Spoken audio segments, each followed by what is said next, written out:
안녕하세요. 저는 30대에 이혼을 하게 되어 지금은 자유로운 삶을 즐기고 있는 애청자입니다. 평소 사연을 들으며 아픔에 공감을 하기도 하고 때론 함께 욕도 하며 시간을 보내곤 하는데요. 그런 사연 열차에 제 사연이 소개된다고 생각하니 괜스레 마음이 다 떨려오네요. 저는 저를 하자 있는 인간으로 몰아가는 시모도 시모였지만 남편이 결정적인 이유가 되어 이혼까지 하게 되었는데요. 제가 어떻게 남편의 외도를 알게 되었고, 어떻게 복수를 하고 이혼을 하게 되었는지 한번 들어보실래요?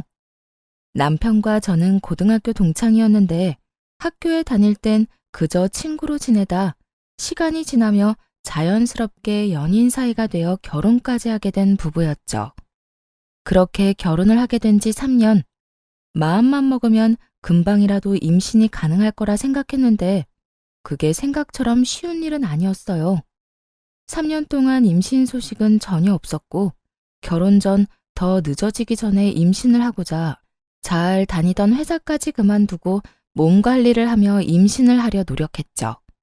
남편 역시 저와 함께 병원을 다니며 임신을 위해 노력하고 있었고 그렇게 저흰 큰 소리 나는 일 없이 지내고 있었어요. 하지만 부부 사이만 좋다고 해서 스트레스가 없는 건 아니었어요. 임신이라는 게 몸도 몸이지만 심적으로 편안해야 잘 될 텐데 시모와 시누이는 임신을 방해라도 하려는 사람처럼 저를 괴롭히기 일쑤였어요. 엄마, 우리 집엔 임신 못해서 올케처럼 고생한 사람은 없지 않아? 내가 알기로는 그런 사람이 없는데 올케는 뭐 때문에 임신이 그렇게까지 안 되는 거지? 그러게나 말이야. 우리 집엔 그런 유전자 자체가 없는데 너희가 아기가 안 생기는 거 보니 아무래도 네가 무슨 문제가 있는 것 같구나. 우리 아들은 절대 문제가 있을 리가 없으니 말이야. 친정 역시 임신 때문에 고생한 사람이 없는데 저딴 식으로 말하니 기분이 나쁜 건 당연했어요. 거기에다 병원에서 검사받은 결과 남편뿐 아니라 저 역시 아무 문제가 없었고 그런 사실을 두 사람에게 여러 번 강조해서 말해주었는데도 불구하고 저런 말을 계속하니 정말 스트레스가 이만저만이 아니었어요. 제가 여러 번 말씀드렸잖아요. 병원에선 저희 몸엔 아무런 문제가 없다고 했다니까요. 그러니까 그런 말은 좀 하지 말아주세요. 저도 그런 말 들을 때마다 정말 스트레스가 이만저만이 아니라고요. 그런데 왜 그렇게까지 임신 안 되니? 혹시 병원이 이상한 거 아니니? 그 병원에서 검사를 잘못한 게 틀림없다. 암?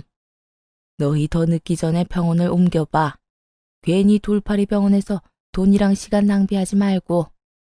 그래, 옳게. 엄마 말 무시하지 말고 새겨들어. 내 생각에도 그 병원 돌팔이 같으니까 말이야. 두 사람은 꼭 저에게 문제가 있기라도 바라는 사람들처럼 몰아갔고 더는 설명하고 이해시키는 것도 입이 아파 포기를 해버렸죠. 그런데 그것이 끝이 아니었어요. 시누이는 제가 임신 준비를 위해 집에서 쉬기 시작하자 제가 무슨 시댁 전용 종이라도 되는 양 저를 부려먹으려고 안달이 났더라고요. 시집을 가지 않았던 시누이는 독립도 하지 않고 여전히 시댁에 살고 있었는데 나이 차이는 고작 1살밖에 나지 않는데 하는 짓은 시모 저리 가라였어요. 어찌나 표독스럽게도 저를 부려먹으려 안달인지 있던 애도 떨어질 판국이었죠. 옳게. 지금 우리 집으로 빨리 좀 와봐. 얼른. 지금 당장?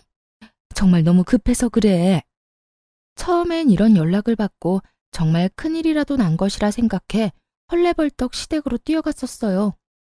하지만 막상 가보면 청소나 식사 등 급한 것이 아닌 직접 하기 귀찮은 일을 시켜댔고 뻔뻔하게도 그런 잡일이 너무 급해 불렀다며 웃어대는 시누이를 보며 더는 참고 넘길 일은 아니다 싶더라고요. 제가 시댁 잡일을 해주려고 회사까지 그만둔 것이 아니었으니까요. 그렇게 마음을 고쳐먹은 이후 전 시누이의 연락을 아예 무시해버리거나 연락을 받는 날엔 아예 못 간다고 못을 박아버렸습니다.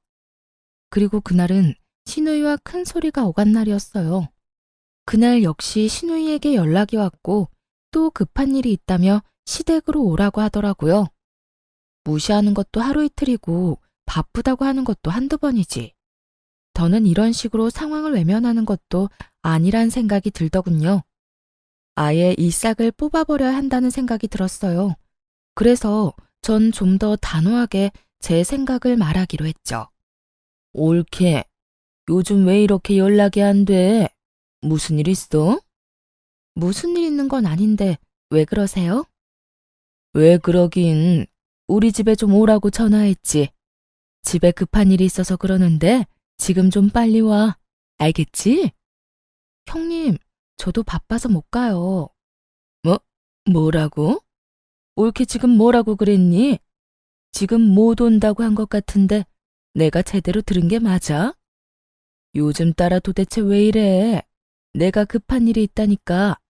그래도 못 온다고 한 거 맞아? 네, 제대로 들었네요. 형님, 말이 나왔으니까 하는 말인데 제가 회사를 쉬고 있다고 해도 저도 사생활이 있는데 어떻게 형님이 부를 때만 기다리고 있겠어요? 저도 오늘은 바빠서 못 가니까 급한 일은 알아서 해결하세요. 신우이는 못 간다는 제 말에 화가 났는지 막말을 하기 시작하더라고요. 아니, 평소 신우이의 개념이 얼마나 수준 이하인지를 적나라하게 나타내는 말들을 서슴없이 해대고 있었죠. 옳게. 진짜 이런 식으로 나올 거야?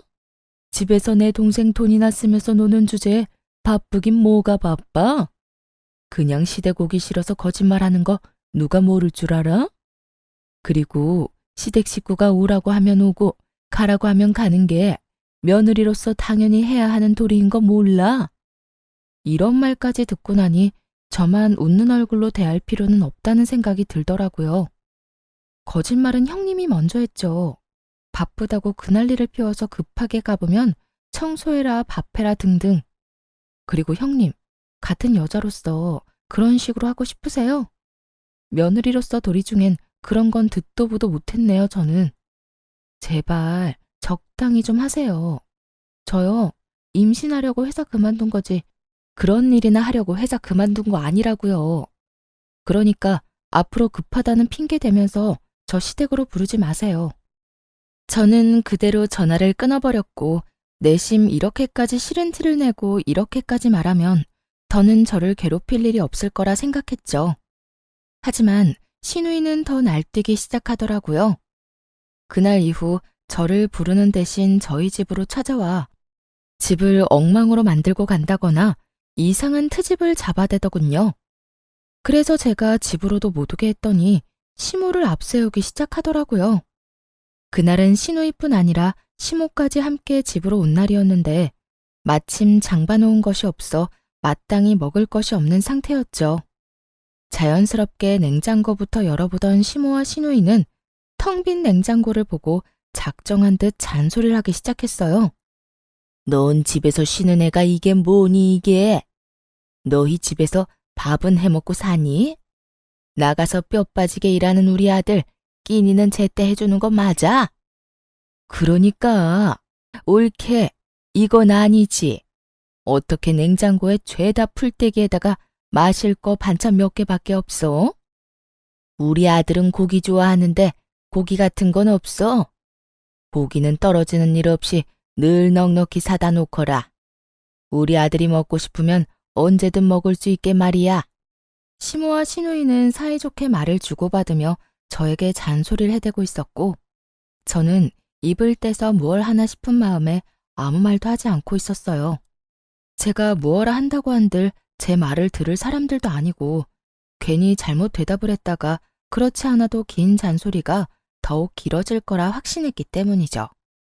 그렇게 한참을 시모와 장단 맞춰 잔소리를 하던 시누이는 배가 고프다며 휴대전화를 뒤적인다 싶더니 배달을 시키더라고요. 아유, 옳게 내에 와서 밥이나 먹을까 했는데 이게 뭐야? 엄마는 배 안 고파?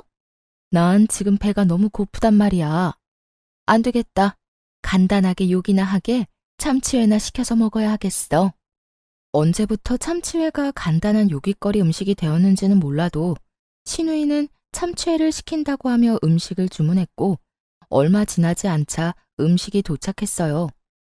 얼마나 많이 시킨 것인지 배달 오신 분의 양손 가득 음식이 들어서고 있었죠. 음식의 양도 당황스러운데 더 황당한 말이 신우이의 입에서 나오고 있더라고요. 어머, 지갑이 없네? 어떻게 하지? 올케, 카드 있지? 올케가 계산 좀 해. 잘 먹을게. 고마워. 그렇습니다. 신우이는 10만 원이 훌쩍 넘는 음식값을 바로 계산하지 않고 만나서 카드 결제 상태로 주문했더라고요. 당연히 카드도 현금도 전혀 가지고 있지 않은 채 말이죠.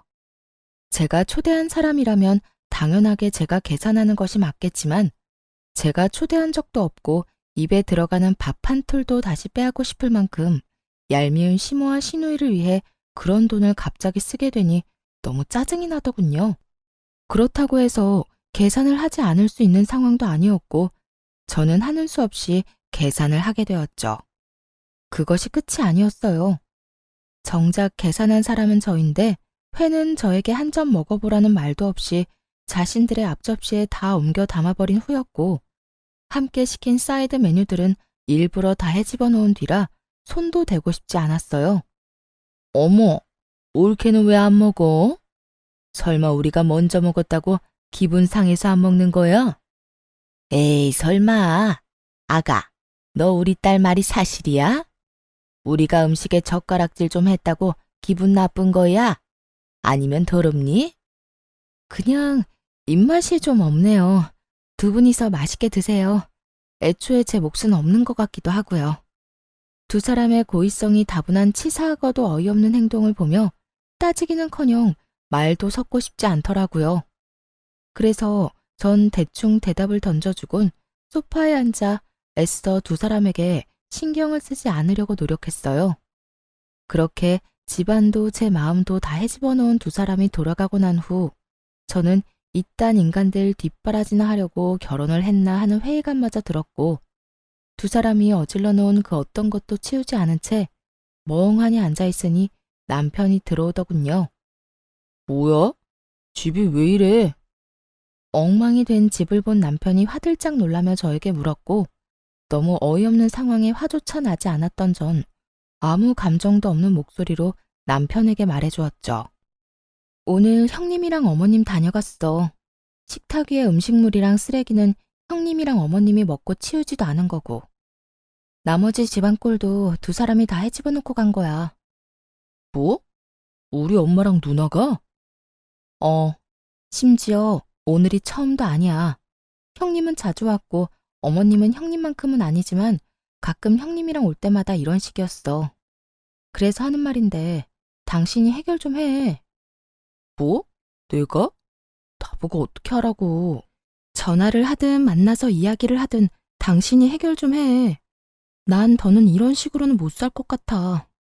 내가 당신을 사랑해서 결혼한 거지 이런 꼴이나 당하려고 결혼한 건 아니잖아. 이게 뭐야. 시댁 전용 하녀도 아니고. 뻑하면 사람 불러서 부려먹는 것도 모자라서 그마저도 상황이 여의치 않으니까 연락도 없이 남의 집에 들이닥쳐서 사람 괴롭히는데 내가 언제까지 참고 살 수는 없지 않겠어? 그러니까 당신이 알아서 해결해. 남편은 언성을 높이지도 화를 내는 투도 아닌 저를 보며 상황이 더욱 좋지 않음을 느낀 것 같더라고요. 저를 대신에 큰 소리를 내며 휴대전화를 들고 밖으로 나가버렸으니 말이에요. 뭐? 심지어 이번이 처음도 아니란 말이야? 아, 정말 두 사람 다 왜 그러는 거야? 있어봐. 내가 통화 좀 하고 올 테니까 말이야. 이렇게 큰 소리를 치며 남편은 나가버렸고 저렇게까지 화를 내며 나갔으니 다 해결하고 돌아올 거라 생각했어요. 하지만 이런 제 기대와는 달리 통화를 끝내고 집으로 돌아온 남편은 들어오자마자 휴대전화를 내려놓으며 오히려 저에게 짜증을 내기 시작하더라고요. 당신, 내가 방금 누나하고 통화했는데 당신이 먼저 우리 누나 연락은 다 무시했다며? 우리 집으로 오라고 해도 바쁘다고 하고 끊어버리고 누나 말로는 당신이 먼저 말을 기분 나쁘게 했다고 하던데 그게 사실이야? 신우이는 사건의 시작이 어떻게 된 것인지는 쏙 빼먹고 딱 제가 본인에게 한 말과 행동만을 남편에게 전달했더라고요. 잘못은 시모와 신우이가 한 것인데 남편에게 짜증을 내는 것은 아니란 생각에 지금껏 참아왔는데 남편이 그 성의 없는 말투에 참아왔던 화가 끌어넘치더군요. 형님이 그래? 내가 먼저 연락도 무시하고 집으로 오라고 해도 가지도 않았다고? 내가 왜 그랬을 것 같아? 당신은 날 그렇게도 몰라?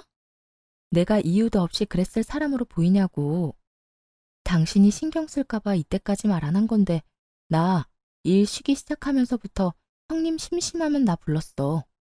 급한 일 있다고 숨 넘어갈 것처럼 연락이 와서 가보면 설거지해라 청소해라 밥해라 등등 내가 그런 거 하려고 일 쉬는 거 아니잖아. 우리 임신 때문에 나도 그 좋아하던 내 일까지 그만두고 집에서 관리하는 거 아니야. 그런데 어머님이랑 형님은 그런 나를 불러서는 부려먹기 바빴다고. 형님이 그런 식으로 나오는데 당신 같으면 네네 하면서 연락받고 싶겠어? 저는 고함을 지르며 따져 물었고 남편은 제 말에 잠시 움찔하는가 싶더니 생각이란 없는 인간처럼 시댁 편을 들기 시작하더군요. 이유가 어찌 되었든 당신이 우리 누나 연락도 무시하고 말도 그딴 식으로 한 건 당신이 잘못한 거야. 누나가 그래도 당신보다 나이도 많고 손윗 사람인데 그렇게 무시를 당했으니 기분이 좋을 리가 있겠어? 그러니까 당신이 적당한 때 봐서 우리 누나한테 사과해. 알겠어? 신우이 대변인 노릇을 하느라 정신이 나가버린 남편을 보는데 정말 오만정이 다 떨어진다는 말의 의미를 알겠더라고요. 저에게 신우에게 사과를 하라며 우겨대는 남편을 보는데 사람이 어쩌면 그렇게 미워 보이는지 더는 마주하고 싶지도 않더군요. 그래서 전 시모와 신우이 때문에 엉망이 된 집을 손가락질하며 말했어요. 사과는 당신이나 하고 이 집 정리도 당신이 해. 뭐? 내가 왜? 내가 왜? 몰라서 물어? 이거 내가 어지럽혔어? 다 당신 엄마, 당신 누나가 이런 거잖아.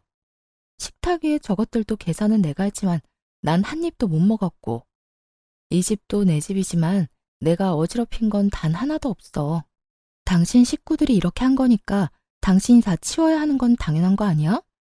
하여튼 난 절대로 못하니 당신이 알아서 처리해. 알겠어? 그렇게 저는 그대로 방으로 들어와 버렸고 밖에서 구시렁거리는 소리와 함께 치우는 소리가 들려오더군요. 그날 남편은 본인이 치운 거실에서 잠을 잤고 그렇게 저희의 사이는 점점 멀어지고 있었어요. 그때쯤부터 남편은 집에서 말도 거의 하지 않기 시작했고 전형적인 바람난 남자의 절차를 밟기 시작하더군요. 그런 남편의 모습을 보며 저는 수상하다고 생각했고 그런 생각이 짙어지던 찰나 고등학교 동창인 여자친구에게 전화가 오더라고요. 이 친구 역시 저와 똑같이 같은 고등학교 남자친구와 결혼을 한 친구였는데 할 말이 있다며 망설이는 것이 보통 일은 아니겠구나 싶더군요. 한참을 망설이던 친구의 입에서 나온 이야기는 제 예상을 훨씬 뛰어넘는 이야기였어요. 며칠 전에 남자애들끼리 동창회한 건 알고 있어? 우리 남편도 다녀왔는데 글쎄, 그 자리에 네 남편이 여자친구라면서 어떤 여자를 데리고 왔다더라? 그 인간 진짜 미친 거 아니니? 아무리 남자들끼리 모인 자리라고 해도 그 자리에 있는 남자애들 너랑 네 남편이랑 결혼한 거 다 아는데 그런 자리에 여자친구를 데리고 갔다는 것 자체가 제정신이 아닌 거야. 남자들끼리 암묵적으로 비밀로 하고 있는 모양인데 우리 남편은 아무리 그래도 이건 아닌 것 같다면서 나한테 말해주더라고. 내가 이런 말을 너한테 해야 하나 말아야 하나 고민하다가 아무리 생각해도 괘씸해서 안 되겠더라고. 그러니까 너도 넋놓고 있다가 뒤통수 맞지 말고 뒷조사 하든 해서 준비 단단히 하고 있어. 충격이 크더라고요. 외도를 저지르고 있다는 사실을 알게 된 것도 충격이었지만 어떻게 상간녀를 데리고 동창회를 나갈 생각을 할 수 있는 것인지 정말 제 상식으론 이해가 되지 않더군요. 얼마나 내가 우스웠으면 그런 식으로 행동했을까? 분노가 머리 끝까지 차올랐죠. 동창생들 앞에서 소개하면 저도 모를 리가 없잖아요. 저에게도 동창생인 친구들인데 겁대가리를 상실한 건지 머리가 나쁜 것인지 아님 친구들에 대한 믿음이 깊은 것인지 이것도 저것도 아니라면 들켜도 상관없다 싶었는지 도무지 알 수가 없는 지경이었죠. 그 모든 것이 혼란스러운 상황 속에서도 확실해지는 것은 있었어요. 그 인간은 저와 이혼이 하고 싶어 환장한 인간이 분명했고, 전 그런 인간과 이혼을 해야 한다는 것 말이죠. 친구의 조언대로 흥신소에 의뢰해 남편의 뒷조사를 시작했고, 며칠 뒤 흥신소에서 전해드린 소식은 정말 통쾌하면서도 경악스러움 그 자체였어요. 이 정도면 거의 사기인데요. 그 상간녀 말인데요. 지금 남편한테는 부잣집 딸 행세를 하고 있고 남편분이 역시 그런 모습에 감쪽같이 속아 넘어간 것 같더라고요. 아니, 엄연히 말하자면 처음엔 부잣집 딸이 맞았었어요. 두 사람이 만날 때는 상간녀가 잘 나가는 집딸이 맞았는데 그 집안이 몇 달 전부터 부도 이야기가 나오더니 최근엔 거의 부도 직전이라고 하더라고요. 물론 상간녀는 이런 사실을 숨기고 여전히 부잣집 자식 행세를 하고 남편분한테 온갖 선물들을 뜯어내고 있고요. 대화를 들어보니 돈까지 받아 쓰고 있는 것 같던데요. 뭐 상간녀 말로는 주식에 돈이 다 묶여 있는데 지금 빼면 손해가 크다. 이런 식으로 남편분 속여서 돈을 받아내고 있는 것 같더라고요. 하여튼 자세한 내용이나 사진, 녹음 파일은 따로 보내드릴 테니 확인해 보시고 혹시나 더 필요한 거나 궁금하신 거 있으면 연락해 주세요. 들어보니 남편은 상간녀와 만난 지 적어도 반년은 더 되어 보인다고 하더라고요. 반년이라는 말에 충격이 클 수밖에 없었죠. 그땐 저와 사이도 좋을 때라 외도에 대해선 의심조차 하고 있지 않을 때였으니까요. 급격하게 줄어든 생활비와 그 못지않게 줄어든 말수에 의심은 하고 있었지만 그 의심이 현실로 돌아오니 생각보다 충격이 크긴 하더군요. 그러면서도 똑똑한 척은 혼자 다 하고 돌아다니더니 어디서 저런 사기꾼 같은 여자에게 홀려서 허황된 꿈이나 꾸고 있는 남편이 한심하기 짝이 없기도 했고요. 거기에다 더 어이없는 건 신우이였어요. 신우이 역시 남편의 허황된 꿈에 동참 중인 듯 했는데 사진을 보니 상간녀에게 잘 보이려 갖은 애를 쓰고 있더라고요. 함께 백화점을 다니며 상간녀는 쇼핑을 하고 신우이는 그런 상간녀의 물건을 계산해주는 것도 모자라 상간녀의 마음에 들기 위해 짐꾼 역할까지 하고 있더군요. 그 사진을 보는데 얼마나 웃었나 모릅니다. 거기에서 끝이 아니었어요. 남편과 상간녀 두 사람의 대화 녹음 파일도 있었는데 그 대화 내용도 가관이었죠. 자기야, 나 요즘 집사람이랑 사이도 좋지 않은 채로 유지 중이고 말도 제대로 안 한 지 꽤 됐어. 아마 조만간 자연스럽게 이혼 이야기가 나올 것 같아. 잘 됐지? 한껏 신난 남편의 목소리와는 달리 상간녀는 제가 느끼기에도 떨떠름한 목소리로 대답하더군요. 그래? 그런데 굳이 그렇게까지 해서 이혼하지 않아도 돼. 정 힘들면 굳이 이혼하지 말고 이대로 지내도 난 상관없어, 자기야. 에이, 그래도 이렇게 지내는 것보다 내가 빨리 정리하고 자기하고 당당히 만나다가 결혼하는 게 더 좋지. 그나저나 내가 다 정리하기만 하면 자기 부모님께 인사드릴 수 있는 건 맞지? 어? 그럼 당연하지. 그렇다면 하루라도 빨리 정리하는 게 맞지. 나도 회사 생활 지겹기도 하고 요즘 따라 힘들기도 해서 하루라도 빨리 때려치우고 우리 예비 장인어른 회사에 들어가서 좋은 자리 하나 맡고 싶단 말이야. 자기 아빠가 나 꽤 높은 자리 내주시겠지? 그렇지? 그렇겠지? 아마 자기 만나보면 괜찮은 자리 마련해 주실 거야. 그러니까 그런 걱정은 하지 말고 일단 다니는 회사 일이나 제대로 해. 그만둘 때 그만두더라도 평판이 좋아야 하니까. 우리 아빠 만나기 전까진 회사 열심히 다니란 말이야. 그럼 그런 건 걱정하지 마. 그렇지 않아도 당장이라도 사표 던지고 싶은 거 참고 또 참으면서 웃으면서 일하고 있어. 자기 말대로 다른 회사 가더라도 사람 일이란 건 혹시 모르는 일이고 평판이 중요하니까 말이야. 남편은 상간녀가 파트로 매주를 쓴데도 믿을 태세였고 상간녀는 정말 이혼까지 하고 회사를 그만둬버리면 자신이 남편을 꼼짝없이 책임져야 하니 그건 또 싫었을 거예요. 그렇다고 해서 지금 든든한 돈줄이 되어주는 남편을 버릴 순 없어 보이더군요. 교묘하게 이혼은 권하지도 않고 회사를 그만두면 안 된다는 말을 계속 반복하는 걸 보니 말이에요. 그렇게 대화만 들어도 저는 상간녀의 속마음이 다 들리는데 여전히 아무것도 모르는 남편은 격양된 목소리로 이런 말까지 하더군요. 에이, 진짜. 당장이라도 집사람이랑 이혼해버리고 싶은데 얼마 안 되는 재산 정리도 좀 해야 하고 이것저것 잡음 없이 끝내려면 시간이 조금 걸릴 수도 있어. 그러니까 자기가 넓은 아량으로 조금만 더 기다려줘. 난 괜찮으니까 이혼도 너무 서두르지 마. 알겠지? 역시 우리 자기는 마음도 넓어. 남편의 신난 목소리를 듣고 있는데 그 순간 명의 이전 이야기를 했던 것이 떠오르더라고요. 결혼할 당시 집 명의를 제 명의로 했었는데 최근에 이런저런 핑계를 대며 명의를 이전해달라고 했던 것이었죠. 명의 이전은 생각지도 못한 일이라 귀등으로 듣고 생각해보자며 말을 돌리곤 했었는데 그때 생각해보니 남편에겐 다 계획이 있었더라고요. 저에게서 집을 뺏은 후 속 시원하게 저와 이혼하고 상간녀와 새 출발을 할 계획 말이에요. 그렇게 남편의 추악한 계획과 시누이와의 관계까지 모두 알게 된 저는 이혼 전문 변호사분을 만나 이혼을 준비하기 시작했고 이런 사실을 꿈에도 알지 못하는 남편과 시누이는 상간녀에게 잘 보이려 있는 돈 없는 돈 모두를 다 끌어다 쓰고 있더군요. 전 마음속으로 두 사람의 행보를 응원했고 제 이혼 준비가 끝날 즈음 남편이 집으로 회사 짐박스를 안고 들어오더라고요. 씩씩거리며 들어오는 꼴이 회사를 그만둔 듯 했어요. 그게 무슨 짐이야? 혹시 회사 그만뒀어?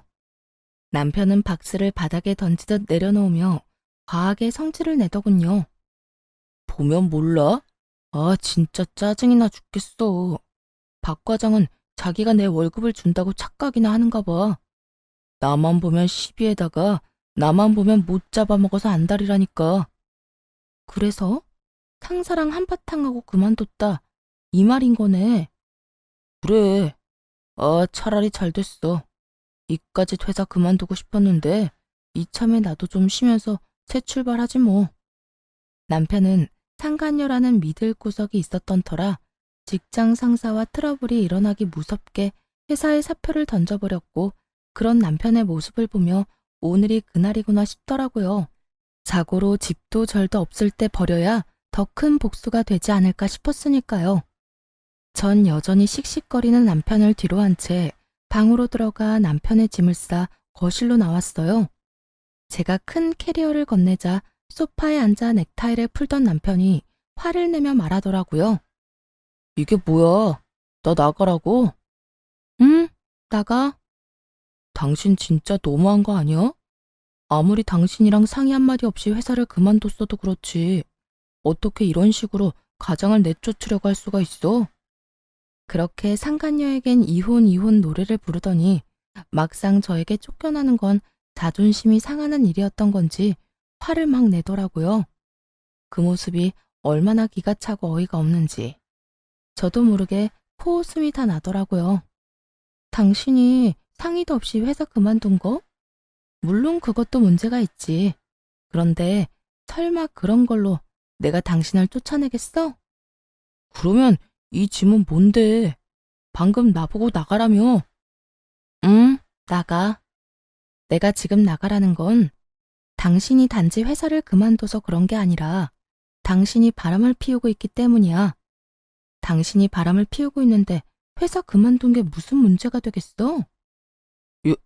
여보, 내가 바람이라니 무언가 오해를 하나 본데 나 그런 짓 절대 못하는 거 알잖아. 그런 짓은 절대 못한다는 인간이 내 뒤에선 내 등에 그렇게 비수를 꽂았어? 내가 정말 몰라서 이때까지 참은 줄 알아? 저는 고함을 질러버렸고 남편의 얼굴은 사색이 되어가더라고요. 제가 모든 사실을 안다는 건 계획에는 전혀 없던 일이라 어떻게 해서든 이 난관을 헤쳐나가 보려 갖은 애를 쓰더군요. 무슨 말을 하는 거야 도대체. 어디서 무슨 말을 들었는지는 몰라도 다 오해야. 당신은 나를 그렇게도 몰라? 나 당신뿐인 거 누구보다 당신이 더 잘 알잖아. 어째만 이렇게도 같은 말을 해대는 건지. 남편 역시 세상에서 여자는 저뿐이라는 듯 간절한 눈빛으로 거짓말을 해대고 있었고, 전 그런 남편에게 콧방귀를 뀌어주며 제가 듣고 본 사실들을 읊어주기 시작했어요. 당신을 잘 알긴 알지. 당신 남자들만 모이는 동창회 상간녀까지 모시고 갔더라. 남자들 우정도 참 별거 없지? 이렇게 금방 내 귀에 들어오는 거 보면 말이야. 그것뿐이야? 당신 누나도 그 여자랑 짝짝꿍이 맞던데? 배뚜기도 아니고 이 백화점 저 백화점 다니면서 돈을 물 쓰듯이 쓰던데? 당신이 그걸 어떻게... 누가 다 말한 거야? 당신 혹시 내 뒷조사했어? 뒷조사를 했든 앞조사를 했든 지금 어떻게 한지가 중요해? 내가 모든 사실을 다 알았다니까. 당신이 지금 부잣집 여자랑 적어도 6개월 전부터 만나왔단 거, 그 부잣집 여자한테 눈이 멀어서 나하고 어떻게 하면 이혼을 잘할 수 있을까 머리 굴리고 있는 거, 심지어 바람까지 피운 주제에 꼴랑 하나 있는 이 집도 나한테서 뺏어가려고 명의까지 가져가려고 했던 것까지 말이야. 참 대단하다 대단해. 그래도 우리가 연애부터 시작해서 결혼 생활까지 몇 년인데 나한테 이 집 넘겨주는 게 그렇게 아까웠니? 하물며 이 집 살 때 내 돈이 더 많이 들어갔는데. 남편은 제 말에 더는 할 말이 없는지 제 눈치를 살피다 깊은 한숨을 길게 내쉬더라고요. 그리곤 이내 지금까지 보였던 눈빛과는 전혀 다른 눈초리로 절 보며 이렇게 말하더군요. 그래, 아까웠다 아까웠어. 당신 돈이 얼마나 많이 들어갔든 어쨌든 내 돈도 들어갔고 집값도 그만큼 올랐는데 안 아깝겠어? 그래서 어떻게 해서든 명의 내 명의로 옮겨오고 자연스럽게 이혼하려고 했었다. 그게 그렇게 잘못한 일이야? 사람이라면 전부 자기 이득부터 따지기 마련이야. 나도 자연의 이치에 따라 내 이득 좀 따지겠다는데 그게 왜? 남편은 무엇이 잘못된 것인지 전혀 알지 못하는 눈치였어요. 애초에 저와 남편의 사이에서 제일 큰 문제는 남편이 저를 배신하고 다른 여자를 만났다는 것인데, 그것에 대한 언급은 단 한마디도 없이 오로지 집 이야기, 이득 이야기만 한 걸 보니 말이에요. 당신 머릿속엔 지금 돈밖에 없어? 오로지 이득, 돈, 재산 이런 거밖에 없냐고. 당신 이득 따지는 거 가지고 내가 이래? 지금 우리 사이의 문제는 당신이 나하고 검은 머리가 팥뿌리가 될 때까지 잘 살아보자던 약속을 어기고 다른 여자한테 홀려서 나를 버리겠다는 계획을 세운 게 문제라는 거야. 당신이 날 배신했다는 게 문제라고. 검은 머리 팥뿌리가 될 때까지 잘 살아보자. 요즘 세상에 그걸 지키고 사는 부부가 몇이나 된다고 이래? 다들 밖에서 마음 맞는 이성 친구 한두 명씩은 두고 스트레스도 풀고 그러고 산다고. 그걸 보고 버렸다, 배신이다, 그러면 안 되지. 다 순리대로 지내다 보니 어쩔 수 없이 일어난 일들이라고. 뭐? 순리? 언제부터 불륜이 당연한 흐름이 되었니? 네가 사는 세상이 어떤 세상인지는 모르겠지만 내가 사는 세상엔 불륜은 당연한 게 아니거든? 당신 어쩌다 인간이 이렇게까지 변했어? 어쩌다 인간이 이렇게까지 파렴치한이 됐냔 말이야. 지금 그런 게 중요해? 아, 다 됐고 당신도 나한테 더는 미련 없지? 나도 당신한테 감정 사라진 지 오래야. 이 빌어먹을 집 때문에 당신이랑 계속 살았던 거지 당신한테 마음이 있어서 같이 살았던 게 아니라고. 차라리 잘 됐지 뭐. 이딴 집 당신이나 가지고 일도 이렇게 다 틀어진 김에 이혼이나 빨리 하자. 당신이랑 이혼하고 그 여자랑 결혼만 빨리 하면 이까지 집값이야 껌값인데 뭐. 상간녀의 집이 쫄딱 망한 것은 꿈에도 모르는 남편은 기고만장한 얼굴로 저에게 집이나 먹고 떨어지라며 집을 나가버리더군요. 앞으로 본인 앞에 펼쳐질 앞날에 대해 아무것도 알지 못한 채 기고만장한 꼴로 집을 나가는 남편의 뒷모습을 보는데 화가 나기는커녕 웃음만 났습니다. 그렇게 진행된 이혼에서 저는 남편, 상간녀, 시누이 모두에게 위자료를 청구했고 세 사람 모두에게 위자료를 받고 이혼할 수 있었어요. 이혼하는 그 순간까지 상간녀는 부잣집 딸 연기를 하고 있었는데 저에게 주어야 하는 위자료 역시 전 남편에게 받아내고 있더라고요. 자기야, 나 아직 주식 정리를 못했는데 위자료 어떻게 해? 아까 들어보니까 위자료 이자가 은행 이자보다 높던데. 그냥 주식을 정리해야 싶기도 하고. 그런데 지금 정리하면 손해가 너무 심한데? 그래? 그러면 그냥 내가 대출받은 김에 조금 더 받아서 줄게. 어차피 그 주식 한 달 정도만 있으면 정리할 수 있다고 했잖아. 응, 들리는 찌라시엔 한 달 내로 따상 갈 거라고 하더라고. 그렇게만 되면 내가 진짜 이자까지 쳐서 다 줄게. 돈만 돌려주겠어? 자기 인생 펴는 거야, 이제. 상간녀의 말에 전 남편은 얼굴 한가득 행복 가득한 미소를 지어 보이더라고요. 저와 이혼하는 그 마당에 말이죠. 그 모습을 보는데 저 역시 웃음이 터져나와 크게 혼이 났네요. 주식에 큰 돈이 묶여 있는 것도 거짓말, 앞으로 인생이 필 일만 남았다는 것도 거짓말이란 것을 저는 잘 알고 있었으니까요. 그렇게 전 남편과 전 시누이가 빚쟁이가 된 채 소송은 마무리되었고 이혼 확정 서류를 제출하면 모든 것이 끝이 나는 날이 다가왔어요. 전 남편은 서류를 제출하려던 저를 기다리고 있었는데 그 몰골이 말이 아니더라고요. 죽도 한 그릇 못 얻어먹고 다니는 것인지 피골이 상접한 것은 물론이었고 행색도 남루한 것이 굳이 물어보지 않아도 어떤 상황인지 훤히 보이더군요. 제가 전 남편을 발견한 직후 전 남편 역시 저를 발견했는지 다짜고짜 저에게 달려와 무릎을 꿇고 빌기 시작하더군요. 여보, 서류 제출하러 온 거야? 이 서류 제출하면 우리 진짜 끝인 거 알고는 있지. 잘 알고 있지. 그러니까 이렇게 아침 대바람부터 온 거 아니겠어? 하루라도 빨리 너 같은 인간이랑 깨끗하게 정리하려고 말이야. 여보, 그러지 말고 다시 한번 생각해보면 안 될까? 우리가 이렇게 이혼한다는 거 정말 말도 안 되는 일이잖아. 뭐? 말도 안 되는 일? 뭐가 말도 안 되는데? 당신 말대로 우리 고등학교 때부터 해서 지금까지 함께한 시간이 얼만데 이대로 우리가 헤어진다는 게 말이나 된다고 생각하는 거야? 정말 웃기지도 않더라고요. 그 긴 세월이 그렇게나 소중하다는 사람이 어떻게 다른 이유도 아닌 외도로 인해 이혼까지 하게 만들었으니 말이에요. 심지어 끝까지 반성은커녕 비웃기 바빴던 걸 제가 다 기억하고 있는데 이제와 이렇게 매달리는 꼴을 보고 있자니 통쾌하기는커녕 미친 듯이 화가 났어요. 그 세월이 그렇게 소중했다는 인간이 그딴 짓을 했니? 기억 안 나?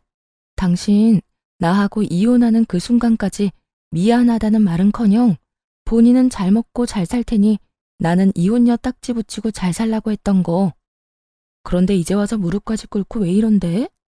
갑자기 집 나갔던 양심이 다시 되돌아오기라도 했는가 봐.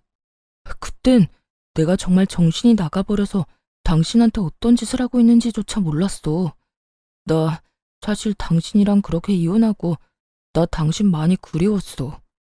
나한테 당신이 정말 없어서는 안 될 존재라는 것도 알았고 오로지 당신만이 내가 사랑할 수 있는 여자란 걸 깨달았지 뭐야. 깨닫기는 개뿔. 상간녀의 집이 쫄딱 망해버려 쥐뿔도 없는 상황이란 걸 전 남편은 알게 되었고 전 남편은 상간녀를 닥달하기 시작했다 하더군요. 손해볼 것이 하나 없는 상간녀는 헤어지자는 말과 동시에 받았던 돈은 한 푼도 갚지 않고 도망을 가버렸다는 소문을 이미 다 전해들어 알고 있는 상태였죠. 그러니까 전 남편은 저에 대한 사랑이 그리운 것이 아니라 거짓골이 된 자신이 아쉬워서 저에게 매달리는 것임을 저는 누구보다 잘 아는 상태였죠. 참, 거짓말도 정성껏 잘한다. 야, 내가 너 바람난 것도 다 알고 있었는데 네가 지금 왜 이러는지 모를 줄 알아? 혹시 당신도 내 소식 다 들은 거야? 당신도 다 아는 것 같으니까 솔직하게 말할게. 그 여자 알고 보니까 회사 부도가 났었더라고.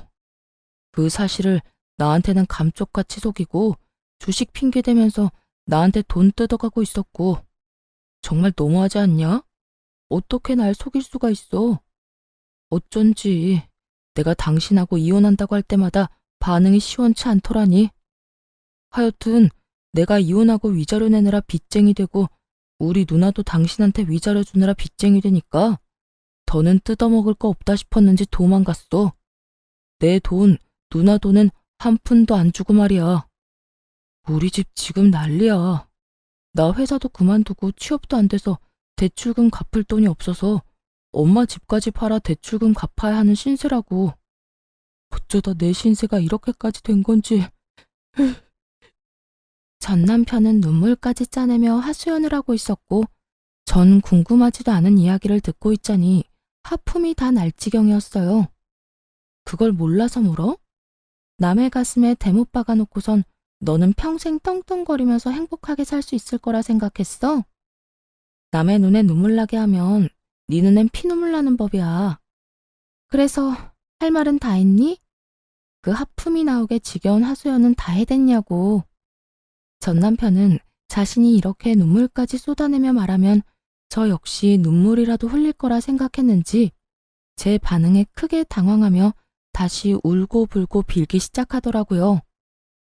여보, 그렇게 냉정하게 굴지 말고 예정을 생각해서라도 나 다시 받아주면 안 될까? 예정? 너한테는 그런 게 남아있는지 몰라도 난 그런 감정 따위 남은 게 없거든? 그리고 정이 남아있다고 한들 내가 미쳤어?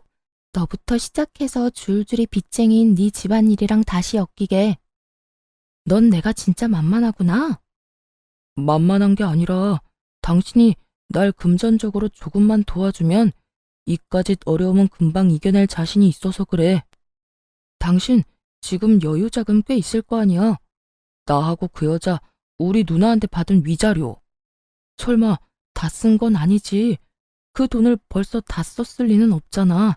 그렇지? 이때껏 꼴꼴 감춰두었던 전 남편의 추악한 속내가 드러나고 울고불고하며 제 바짓가랑이를 붙잡고 있는 전 남편의 손을 뿌리쳐버렸어요. 이거 나 소름 끼치니까. 야, 너 진짜 큰 착각하는가 본데 그 돈 너한테 쓸 생각 전혀 없어. 그러니까 남의 돈에 군침 그만 흘려. 여보, 그러지 말고 나 진짜 당신이 조금만 도와주면 금방 일어설 수 있다니까. 많이 바라는 것도 아니라고. 그냥 받은 위자료의 절반 정도만, 아니 그것보다 적은 금액이라도 되니까 조금만 도와주라. 응? 상간녀를 상대로 헛된 꿈을 꾸던 전 남편은 이젠 저를 상대로 헛된 꿈을 꾸는 듯 했어요. 자신이 저딴 식으로 눈물 콧물 흘리며 매달리면 제가 당연히 받아줄 거라 생각하는 듯 했으니까요. 정말 착각은 자유라고들 하지만 이 정도 현실 가능성이 없는 착각에 저를 끌어들인다는 사실 자체가 기분이 슬슬 나빠져 오더군요. 야, 그 말도 안 되는 착각에 날 끌어들이지 말아줄래? 그 꿈 같은 계획은 잠잘 때나 꾸고 현실에선 네가 한 짓에 대한 벌 제대로 받아. 알겠어? 여보, 여보, 여보 제발. 나 진짜 큰일 나. 한 번만 받아주라. 제발. 이거 나 한 번만 더 내 몸에 손대잖아? 나 진짜 그대로 경찰에 신고해버릴 거야. 나 알지? 한다면 한다는 사람인 거. 그러니까 이상한 짓 그 정도만 하고 이럴 시간에 일자리나 알아봐. 돈은 자기 손으로 벌 생각을 해야지 남의 재산 탐내다가 그 모양 굿꼴이 돼놓고도 아직도 정신을 못 차렸어? 네 일은 네가 알아서 해결해. 전 그대로 전 남편을 뿌리쳐버리곤 서류를 제출해버렸고 그렇게 지긋지긋한 인연이 끝났습니다. 그 후 전 집도 옮기고 회사도 옮겨버린 후 잘 지내고 있습니다. 한동안 전 남편과 전 시댁 식구들이 계속 연락을 해와 귀찮은 일이 있긴 했지만 차단 깔끔하게 했더니 요즘엔 연 끊겨버린 지 꽤 되었어요. 새로운 회사에서 일하기 시작한 지 1년이란 세월이 지났고 이제 적응도 되어 아주 만족스러운 삶을 살고 있어요. 아직 마음의 준비가 되지 않아 누군가를 만난 적은 없지만 제 마음이 누군가를 받아들일 준비가 되고 좋은 사람만 나타난다면 언제든 연애할 생각은 있습니다. 이혼을 하며 전 남편과 전 시댁에 많은 실망을 한 것은 맞지만 모든 사람이 전 남편과 같은 사람은 아닐 테니까요. 거기에다 한 번 결혼에 실패했다는 이유로 혼자 평생 외롭게 살 생각은 없기에 열린 마음으로 살아보려고 합니다.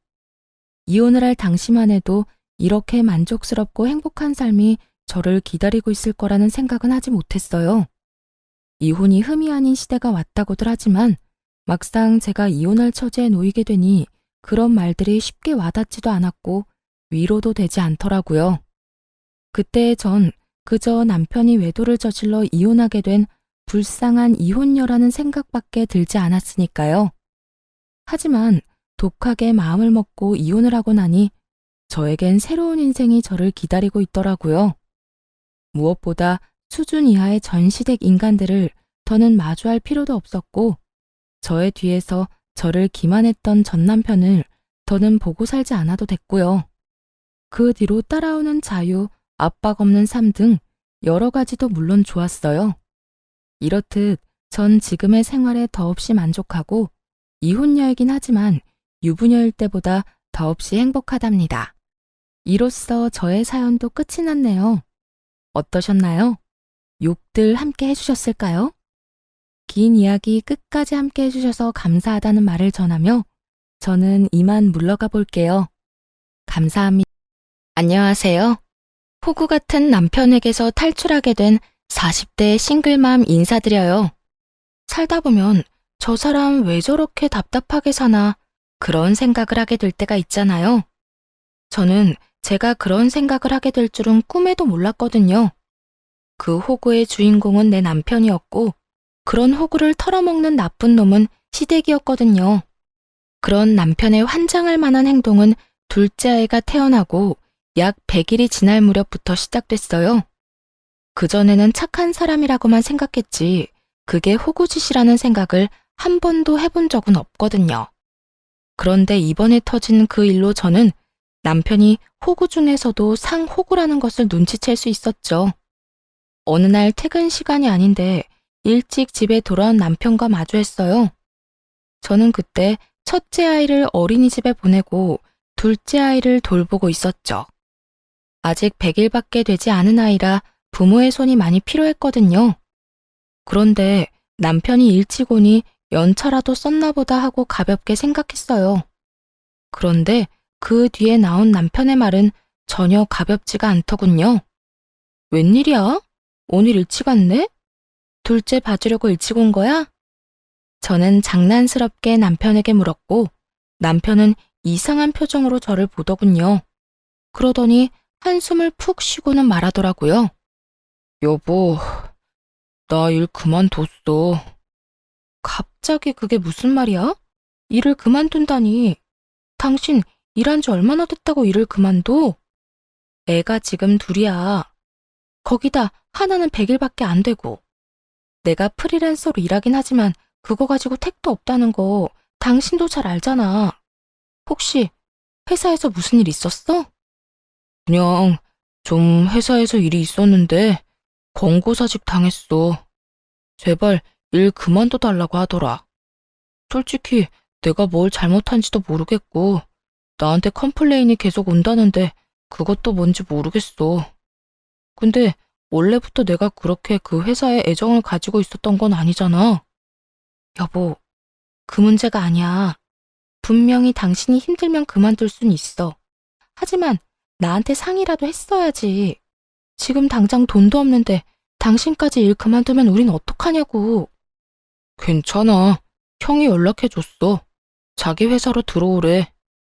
아주버님이?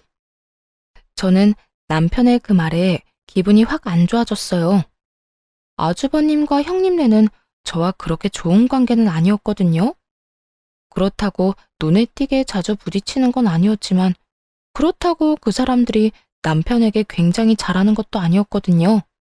게다가 저는 가까운 사이에는 도리어 이런 일 안 하는 게 낫다고 생각하는 사람이라 난색을 표할 수밖에 없었어요. 괜찮아. 형이 지금보다 훨씬 좋은 조건으로 고용해 주겠대. 그리고 엄마도 형 밑에서 일하면 더 나을 거라고 이야기해줬고, 당신만 허락하면 형 밑에서 일해보고 싶은데, 어때? 미안한데, 나는 정말 별로야. 당신도 알겠지만, 아주버님 딸밖에 없다고 어머님이 매번 뭐라고 하시잖아. 그러면서 우리 애들은 두둔하니까 그거 눈치 보는 것만으로도 나는 버거워. 혹시라도 당신이 형 밑에서 일하다가 어머님 한마디에 서운해서 당신한테 해코지 할까봐 겁도 나고. 솔직히 나는 시댁도 아주버님도 가까이 하고 싶진 않다고. 내 자식 좋은 대접 받는다고 남의 자식 힘든 거 보고만 있는 것도 좀 아니잖아. 당신이 아주버님네랑 가까워지면 가까워질수록 그런 상황이 더 많을까봐 걱정부터 된다고. 무슨 생각을 그렇게까지 해? 그런 거 아니야. 어머니는 우리 애들 좋아하는 것뿐이고 형네는 부러워하는 거지. 그냥 그렇게 생각하고 치워. 그리고 지금 당장 어차피 일할 곳도 못 찾아. 아니면 다른 일자리 찾을 때까지만이라도 형 밑에서 일 좀 할게. 당신도 그게 더 편하잖아. 한 달 돈 버는 것도 아까운 처지에. 확고한 남편의 의지에 저는 어쩔 수 없이 허락을 할 수밖에 없었어요. 제 허락이 없다 하더라도 남편은 할 것처럼 보였으니까요. 대신 제가 할 수 있는 말은 그것뿐이었어요. 근로계약서 꼼꼼하게 써. 그리고 계약서에 쓰여 있는 것만 해. 이상한 거 시키고 그러면 꼭 말하고. 난 좀 걱정이야. 당신이랑 10살 이상 차이 나는 형님이 당신을 얼마나 가볍게 보는지 아니까. 혹시나 아무거나 다 시킬까봐 그게 걱정이라고. 괜찮아, 그럴 일 없어. 형이 왜 나한테 그러겠어?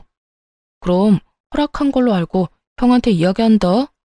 즐거워하며 자기 형에게 전화를 거는 남편을 보니 더 이상 뭐라 할 순 없겠더라고요. 그리고 남편도 애가 아니니 자기 앞가림 정도는 알아서 하겠지. 그런 낙관적인 생각도 하고 있었고요. 솔직히 그때는 애 둘을 보느라 진이 다 빠져서 더 깊게 생각하고 싶은 마음도 없었어요. 그런데 한 달, 두 달, 세 달이 지나가면서 저는 점점 제가 그때 남편을 말리지 못했던 것을 후회하게 됐어요. 남편이 아주버님 밑에서 일하면서 하루가 멀다 하고 회식에 야근을 하는 거예요. 이전 직장에서보다 더 많이요. 그러니 오롯이 집안일과 육아는 제 몫이 되어야 했고요. 프리랜서라 남편이 월급만 꼬박꼬박 갖다 준다면 애 보고 집안일하는 거 그렇게 문제는 없었거든요. 그런데 남편은 그렇게 야근과 회식을 하는데도 야근 수당 한 번 받아온 적이 없었어요. 딱 월급만 받아왔죠. 그렇다고 그 월급이 많았냐? 그것도 아니었어요. 300만 원도 안 되는 월급을 주면서 부려먹기는 한개 끝까지 부려먹히고 있는 거였죠. 남편에게 이야기하려고 몇 날 며칠을 벼르고 있는데 일주일 동안 새벽녘이 다 되어서야 들어오더라고요. 그런데 문제는 제가 아니라 저희 아들이었어요. 아들이 저녁마다 아버지가 보고 싶어 베란다에서 아빠를 기다리는 것이 화근이 됐죠. 애를 말리긴 했지만 애기는 아빠가 보고 싶다며 계속 떼를 썼고 그렇게 베란다에서 놀다가 초가을 찬바람에 결국 감기에 걸려버린 거예요. 아주버님 회사에 들어가기 전까지는 그래도 남편도 아이들에게 성실하고 좋은 아버지였어요. 첫째 아들과는 많이 놀아주기도 했고요. 그런데 둘째 아들이 태어나고 나서부터는, 아니, 아주버님 회사에 취직하고 나서부터는 아이들과 놀아준 일도 없고 아이들을 안아준 적도 거의 없었어요. 주말에도 쓸데없는 일로 불려가기 일쑤였으니까요. 그렇게 감기에 걸린 지 며칠 동안 저는 힘든 시간을 보내야 했어요. 첫째 아이가 감기가 걸리니 둘째 아이까지 감기가 걸릴까봐 분리를 시켰어야 했고 그걸 혼자 힘으로 해야 했으니까요. 결국 터지다 못해 남편에게 전화를 하려던 찰나 아들의 몸이 축 늘어지는 걸 발견했어요. 깜짝 놀라 체온계를 재보니 열이 엄청 올랐더군요. 39도까지 올라가는 열 때문에 깜짝 놀란 저는 남편에게 전화를 했어요. 남편이 집에 올 시간쯤이었거든요. 남편이 퇴근해서 집에 오면 아이 둘을 데리고 병원을 갈 생각으로 남편에게 전화를 한 거였어요. 당신 지금 어디야? 집에 안 와? 퇴근 시간이잖아. 뾰족하게 곤두서 있는 제 목소리에 남편이 신경질적으로 이야기하더군요. 갑자기 왜 전화해서 짜증이야? 나 오늘 회식이라고. 밥 먼저 먹든지 알아서 해. 내가 그깟 밥 때문에 전화한 줄 알아? 지금 첫째 열나서 병원 가야 해. 내가 애들 둘을 다 데리고 혼자 병원을 어떻게 가? 둘째가 아직 돌도 안 지났는데. 당신이 와야 병원이라도 갈 거 아니야. 나 없으면 아무것도 못해? 그럼 택시라도 타고 가. 네가 없어서 아무것도 못하는 게 아니라 이럴 때라도 좀 곁에 있으라고 전화를 한 거야. 네가 그러고도 아빠야? 애가 너 찾다가 감기 걸리고 열까지 나는데 제정신이면 회식 제쳐두고서라도 달려와야지. 나한테 애 다 맡겨놓고 너 도대체 뭐 하는 거야? 너 아주버님 회사 들어가고 이상해진 거 알아? 뭐 약점이라도 잡혀서 휘둘리는 거야? 아니면 나랑 헤어지고 싶어서 선 긋는 거야? 그런 거 아니야. 제발 좀 그만해.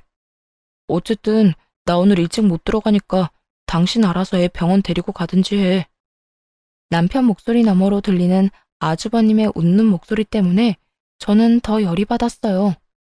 남편이 제 이야기를 듣지도 않고 바로 전화를 끊어버리자 저도 열이 받을 대로 받았죠. 그래서 둘 다 엿 한 번 먹어봐라 하는 심정으로 시모에게 전화를 걸었어요. 그래, 무슨 일이냐 갑자기? 애가 아프다고 하지 않았어? 네, 어머님.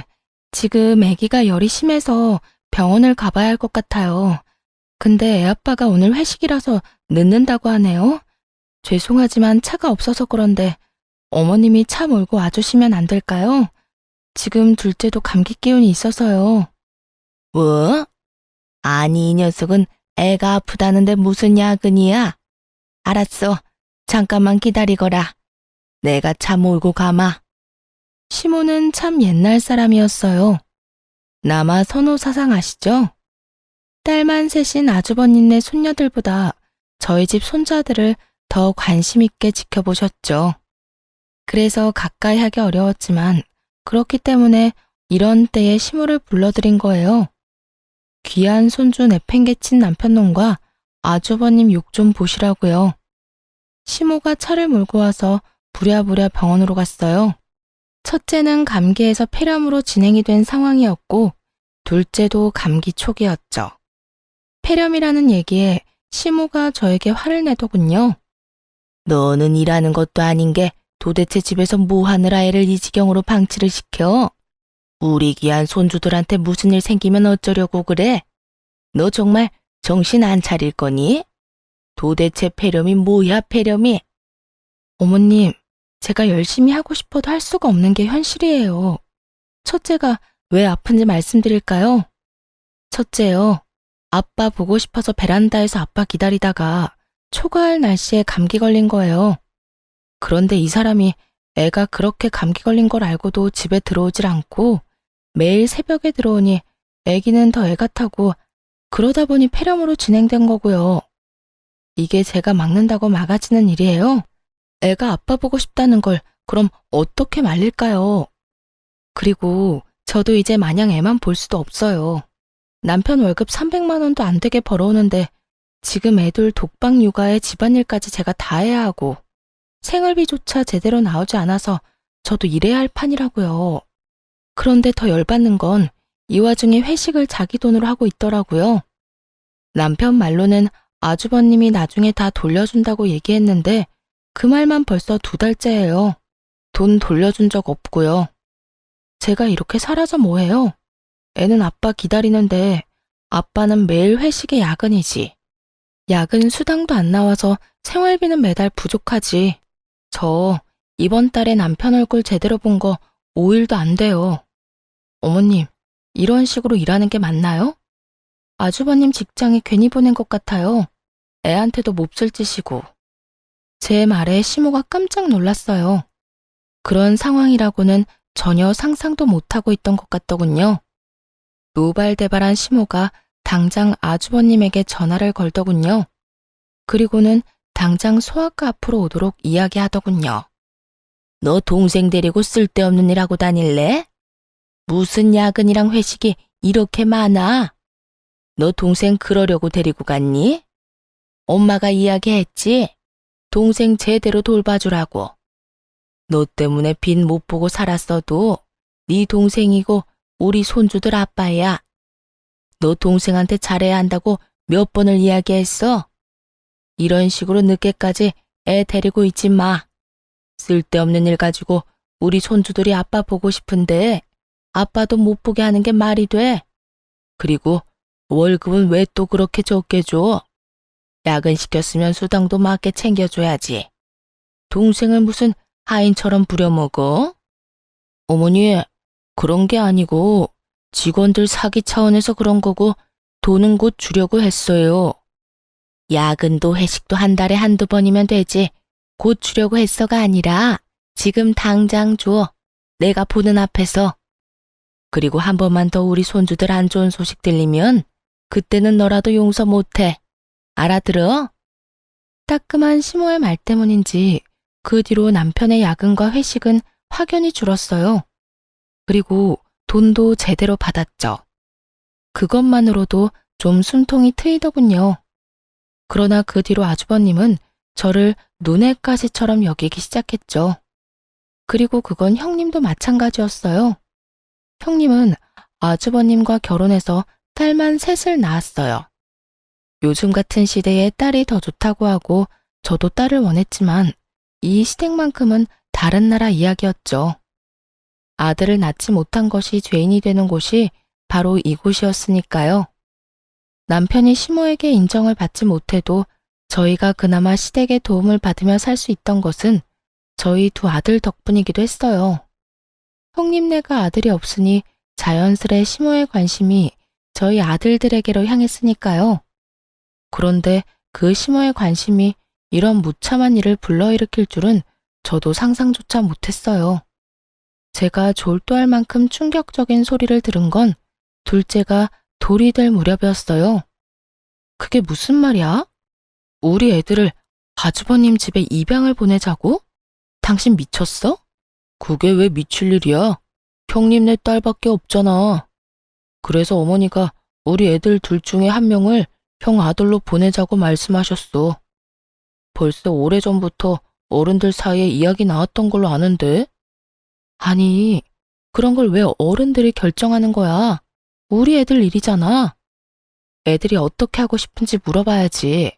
그리고 아직 어린애를 엄마와 떼어놓는다고? 상식적으로 이해가 가? 다 커서 데려간다고 하면 애한테 물어보기라도 하지. 어릴 때 데려가겠다는 건 나랑 연을 끊어놓겠다는 거랑 뭐가 달라? 아무것도 모를 때 보내는 게 낫지. 그리고 생각해봐. 별거 없는 우리 집에서 지내는 것보다 형님네에서 누릴 거 다 누리면서 지내는 게 더 낫다고 생각하지 않아? 그건 당신 생각이지. 지금 애들한테는 정서가 더 중요해. 근데 거긴 지금 이미 3명이나 자식이 있잖아. 게다가 당신 아주버님이랑 형님이 우리 애한테 잘해줄 거라고 생각해? 여태껏 딸만 낳았다고 어머님한테 그렇게 구박을 받은 형님이 갑자기 아들 생기면 잘 됐구나 하고 잘해줄 거라고? 당신 바보야? 그건 네 편견이고 그런 식으로 좀 생각하지 마. 어디 모르는데 보내냐? 그런 것도 아니잖아. 다 지들 좋으라고 하는 일인데 당신도 너무 고깝게 보지 말고 이해를 좀 하려고 노력을 해. 아니, 난 절대 못해. 나는 우리 애들 다른 데 입양 보낼 생각 없어. 당신이 만약에 우리 애들 계속 다른 사람한테 넘기려고 하면 난 절대로 당신 용서 안 할 거야. 무슨 일이 있어도 애들만은 지킬 거라고. 아, 됐어. 됐으니까 그만 이야기해. 어차피 당신이 거절하든 말든 그렇게 될 일이야. 부모님이 그렇게 하자고 했으니까 당신이 싫어해도 그렇게 될 거야. 여보, 야! 남편은 제 말도 듣지 않고 나가버리더군요. 이 인간이 정신을 놨나 싶었어요. 어떻게 자기 자식을 이렇게 아무렇지 않게 보낼 생각을 해요? 이미 애가 셋이나 있는 집에 저희 애를 보내자는 것도 마음에 안 들었고 저희 아들에게 안 좋은 감정을 가지고 있는 형님네라는 것도 더 마음에 안 들었어요. 죽었다 깨어나도 저는 아이를 그 집에 보낼 생각은 없었어요. 그런데 그날 남편과 싸운 저녁, 남편이 사용한 카드 내역이 제 폰으로 날아왔더군요. 평상시에는 쓰지도 않는 제 이름으로 된 카드였는데 무슨 정신인 건지 그 카드를 사용한 것 같더라고요. 그런데 그 내역이 모텔이었던 거죠. 집에 원자폭탄 수준의 폭탄을 터뜨려 놓고 모텔이라니. 기가 차서 말도 안 나왔지만 순간 이걸 이용하면 나중에 애 때문에 우리가 이혼하게 되더라도 좋은 변명거리가 되지 않을까 하는 생각에 그 다음 날부터 몰래 남편의 뒷조사를 부탁했어요. 그리고 저는 일주일 만에 아주 중요한 사실 2가지를 알게 됐죠. 남편이 웬 젊은 여자를 거래 내역에 나온 모텔에 데려다 준 건 맞더라고요. 그런데 알고 보니 그 여자는 남편의 상간녀가 아니었어요. 조사한 사람들에 의하면 그곳에 나타난 사람은 다른 사람이고 그 사람이 같은 직장 사람이라고 했어요. 그 사람이 보여준 사진을 보고 충격을 받았어요. 그 사진 속 남자는 아주버님이었으니까요. 아주버님이 젊은 여자와 바람을 피고 있었고 더 조사를 해보니 그 여자와 아주버님 사이에 아들도 하나 있더군요.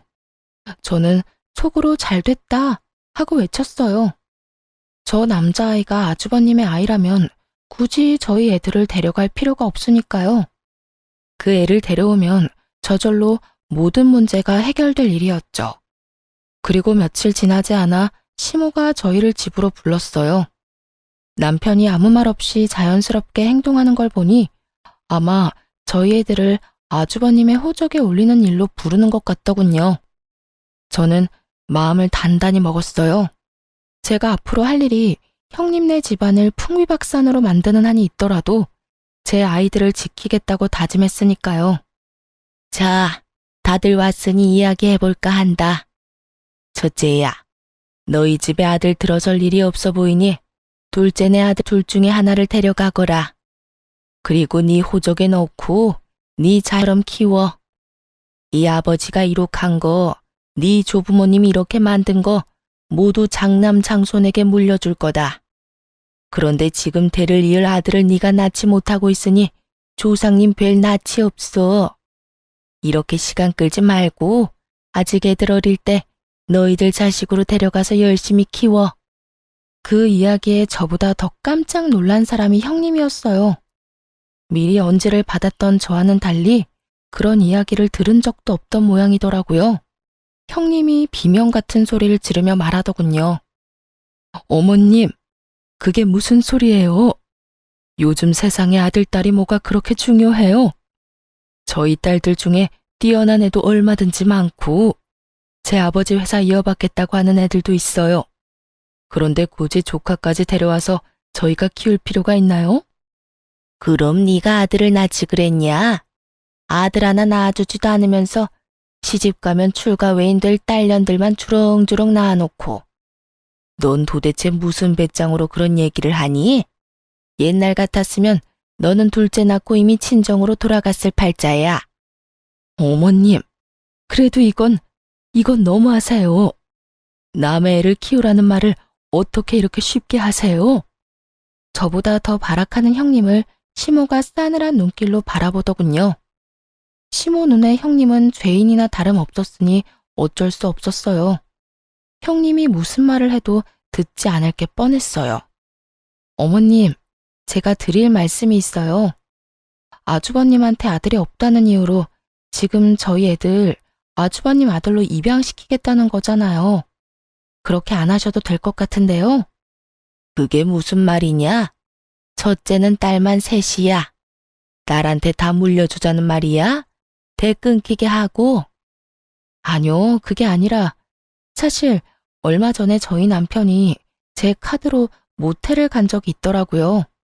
그래서 남편이 바람이라도 났나 싶어서 조사를 했더니 남편이 바람난 게 아니라 다른 사람이 바람이 났더라고요.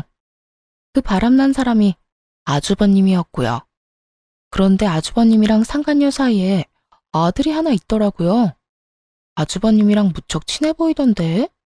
그 아이 아주버님네 아들 맞죠? 뭐라고?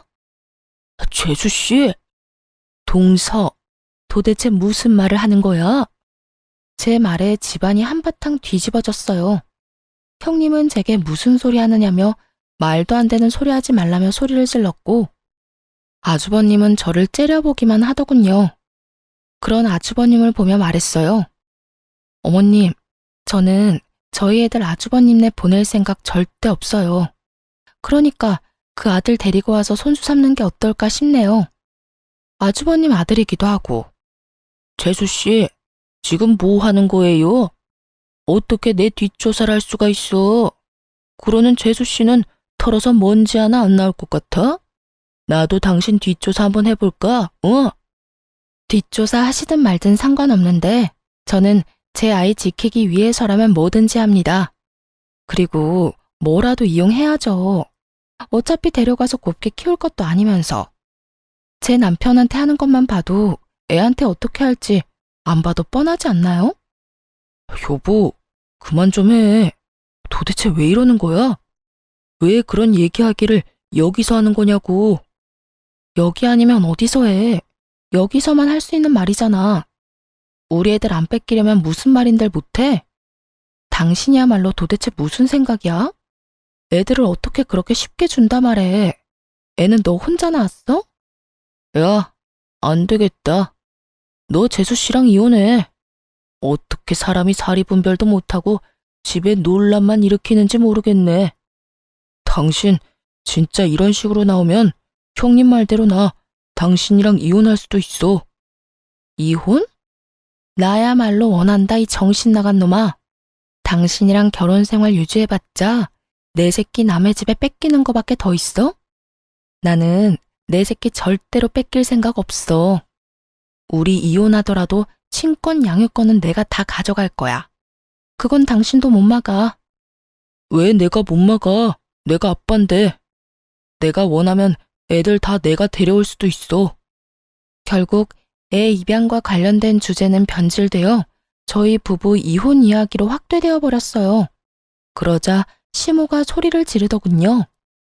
다들 조용히 하거라. 왜 갑자기 이런 이야기가 나온 거니? 그리고 왜 갑자기 첫째네 이야기까지 나온 거야? 그런 방법을 찾을 만큼 제가 절박하다는 뜻이에요. 저는 아무리 어머님 뜻이라도 애들 못 줘요. 그렇게 싫어? 이혼을 하고 싶을 정도로? 그런데 나도 우리 손주들은 포기 못한다. 이혼하고 싶으면 하렴. 나는 절대로 애들 친권이랑 양육권은 너한테 넘길 생각 없으니까. 그리고 첫째, 넌 네 상간녀랑 애 데리고 한번 집에 와라. 내가 보고 결정할 테니까. 제 이혼에 남편보다 시모가 더 큰 산이 되었지만 저는 크게 후회는 안 했어요. 제가 숨겨둔 비장의 수가 있었으니까요. 그렇게 저와 남편의 이혼 소송이 진행됐어요. 그리고 제 예상대로 시모는 아이들의 친권과 양육권을 가져오기 위해 기를 쓰고 소송에 임하더군요. 저도 질 생각은 없었어요.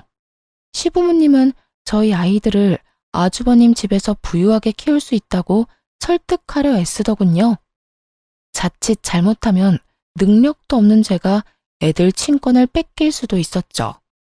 하지만 저희 집 거실에서 녹화된 동영상에 순식간에 그 설득은 묵살되고 말았어요. 야, 저리 안 떨어져? 내가 왜 너희를 돌봐야 해? 어머님도 너무하시지. 어떻게 얘네들을 나한테 맡겨? 오지 말라고. 형님이 다가오는 저희 첫째에게 소리를 지르며 가까이 다가오지 못하게 하는 장면이 찍혀 있었거든요. 내 자식들은 귀여움도 못 받는데 이 조그만한 게 남자라는 이유 하나만으로 우리 애들한테 갈 관심을 다 가져가잖아. 진짜 재수 없는 것들. 생긴 것도 지들 엄마랑 닮은 탓에 더 재수가 없어. 나중에 어머님 재산 얘들한테 다 물려준다고 하기 전에 아들 하나 낳아야 되는데 왜 소식이 없어? 진짜 짜증나 죽겠네. 야, 오지 말라고 했지? 이것들이 벌써부터 말도 안 들어 처먹고 난리야. 저번 시부 생일에 우리 집에 모였던 날의 영상이었어요. 저와 형님, 시모 이렇게 셋이 모여서 시부 생일상을 준비하고 있었는데 그 중간에 제가 모자란 물건을 사러 가야 했죠. 그리고 제가 나간 사이에 시모도 잠깐 형님에게 아이들을 맡기고 나가 모양이었고요. 제가 돌아왔을 때는 아무 일 없어 보였는데 그날따라 잠들지 못하고 칭얼거리는 애들 때문에 영상을 돌려봤던 거예요. 그리고 이걸 찾아냈고요. 그 영상을 보는 동안 시부모는 부들부들 떨고 형님은 얼굴이 새파랗게 질렸더군요. 어머님, 이게 무슨 일이냐면요. 제가 다 설명할 수 있어요. 그냥 애가 너무 가까이 붙는 바람에 다칠까봐. 그만. 네 말 따위 듣고 싶지도 않다. 내가 손주를 얼마나 귀해하는지 알면서도 저딴 짓을 해? 그리고 이 이혼 소송하면서 나는 애를 너희들이 키울 거라고 이미 말해놨어. 이걸 안 봤으면 내 손주들이 너한테 핍박받으면서 괴롭게 크는 꼴만 봤겠구나. 이제 아시겠죠? 시댁 어르신 두 분은 연세 때문에 안 될 거고 형님네는 우리 애들 잘 키울 수 없는 환경이고 그리고 저 사람은 자기 자식을 다른 집으로 입양 보내자고 하는 놈이니 양육자가 될 수 없죠. 그러니 잘 아셨으면 이 정도에서 물러서시는 게 어때요? 저희 애들 말고 데려온 애 있잖아요. 아주버님네 아들. 차라리 그 애를 자식으로 들이세요. 저희 애들 불쌍하게 만들 생각 마시고. 그 애는 자식으로 들이려니 자기도 같이 이 집에 들어오는 게 아니면 싫다는구나. 내가 첫째 며느리 생각해서 여태까지 그 애 들이는 거 그다지 좋게 생각하지는 않았는데 오늘 이 영상을 보니 생각이 좀 달라지네. 시모의 차가운 눈빛이 형님을 훑고 지나갔고 형님의 얼굴이 차갑게 굳었어요. 어머님, 아니죠? 설마 그 여자 진짜로 이 집에 앉힐 생각이세요? 내가 왜 못하니? 너희 이혼시키면 그 여자도 이 집에 들어올 자격은 충분하지. 내가 가만 보니 자식은 제 어미가 키워야겠더구나. 어린 것 핍박하는 널 보니 그런 생각이 더 들어. 결국 시모 눈밖에 난 형님이 눈물을 주룩주룩 흘리며 시모에게 안 된다고 소리를 지르더군요. 그렇게 저의 이혼은 양육권, 친권 모두 제가 가져온 것으로 마무리가 됐어요. 저는 아이들을 데리고 분할된 재산과 위자료를 받고 친정으로 돌아가기로 했어요. 그런데 편안해진 건 저뿐이었더라고요. 시댁은 여전히 난리가 난 상황이었죠. 저번에 저희 부부 이혼 소송 도중에 시모가 아주버님과 형님에게 이혼을 하라고 한 것 때문인지 상간녀가 아주버님 집을 자기 집처럼 들어왔거든요. 미래의 시어머니가 그러라고 했다면서요. 그런데 그렇게 밀고 들어온 날 형님도 무슨 생각인지 시모에게 상간녀의 아들에 대해 친자 검사를 해보라고 했다는 거예요. 철두철미한 시모도 그 말에 일리가 있다 싶었겠죠. 처음에야 장남에게 장손이 생겼다는 말을 듣고 반색하며 반가웠을지 몰라도 남의 씨를 데려온 거면 끝나는 거잖아요. 그렇게 검사를 맡겼는데 결과가 나온 날이 공교롭게도 시모가 저희 아들들과 마지막으로 얼굴 보며 인사하고 싶다고 했던 날이었던 거죠. 그 덕분에 저는 그 집안에 든 망조를 고스란히 목격했고요. 글쎄 검사 결과가 친자 불일치로 떴어요. 아주버님의 아들이 아닌 거죠. 그 일로 기세등등해진 건 형님이었어요. 어머님, 보셨죠? 저 상간녀가 다른 놈에 낳아놓고는 남편 자식이라고 우기는 거. 우리야말로 뻐꾸기 자식을 키울 뻔했어요. 형님은 상간녀를 비웃으며 그렇게 말했지만 상간녀도 지지 않더군요. 상간녀는 피식 웃더니 형님에게 말했어요. 그러는 자기는 굉장히 순결한 척하네. 당신이 나보다 더하면서 어떻게 된 게 애 셋이 전부 남편 자식이 아닐 수가 있대? 그렇게 내놓은 것은 세 딸과 아주버님의 친자검사 결과였어요. 집에 쳐들어와서 뭘 하나 싶었는데 형님네 딸 셋의 친자검사를 맡긴 거였더라고요. 자기 자식이 아주버님의 친자가 아니라는 사실을 알고 물귀신 작전을 쓰려는 생각이었던 것 같더라고요. 내가 아니면 너도 못 가진다. 뭐 그런 생각이었겠죠. 어머님, 아니에요. 설마 애들이 남편 자식이 아닐 리가 없잖아요. 정말로 믿어주세요. 네? 이 미친 것들이 전부 입 닥쳐. 그래, 정리해보면 여기 이 자리에 내 손주가 아니라고 판명된 아이가 넷이나 된다는 거야? 그것도 처대 자식들만. 그렇죠. 그리고 솔직히 저도 좀 억울한 게 제가 이 사람 자식 낳아주고 싶었어요. 그런데 이 사람 무정자증인 거 아세요? 내가 아는 병원 통해서 슬쩍 확인해 본 거예요. 우리한테 뭐라 하실 게 아니라 시 없는 당신 자식한테 뭐라고 해야지.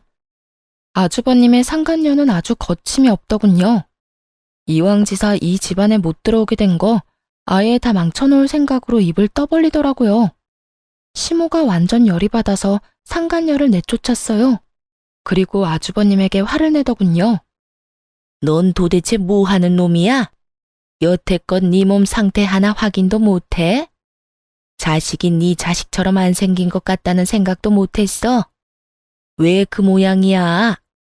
우리가 지원을 해주면 지원해주는 만큼만이라도 돌아오는 게 있어야 할 거 아니야? 지금 네 꼴을 좀 봐라. 마누라도 심지어 네 애인마저도 너를 호구로 삼았잖아. 어머니, 제가 당하고 싶어서 당했어요? 쥐들이 속이려고 하는데 제가 어떻게 안 속아요? 너 당장 병원 가서 진짜로 네가 무정자증인지 알아와. 지금 당장. 그리고 첫째 며느리 너. 아니지. 이제는 며느리도 아니지. 네 년도 당장 내 눈앞에서 꺼져. 네 새끼들 내 눈앞에 보이기만 해. 시모의 서슬퍼런 노성에 형님도 후다닥 도망갔고 아주버님도 사라졌죠.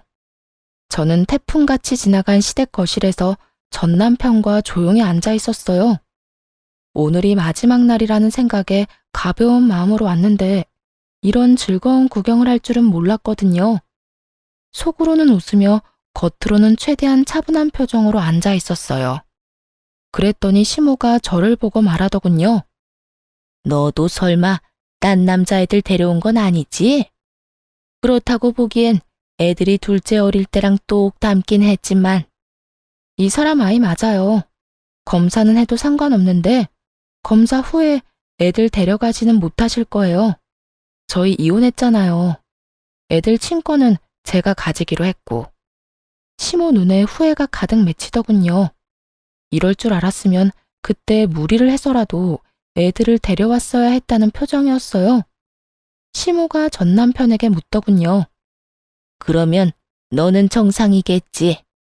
올해 안에 여자 데려와서 결혼해서 아이 낳도록 해봐. 아들만 낳으면 내가 다 지원해 줄 테니. 어머니, 그런데 어쩌죠? 저 이미 묶었는데요. 그 말에 시모 눈이 동그래지더니 소리를 질렀어요. 뭐를 묶어? 너 설마 진짜로 정관수술한 거야? 미쳤어? 왜 네가 그딴 걸 해? 왜? 구야, 아들이 둘이나 있으니까 더 이상 아들 낳을 필요는 없겠다 싶어서 그냥 묶은 거예요.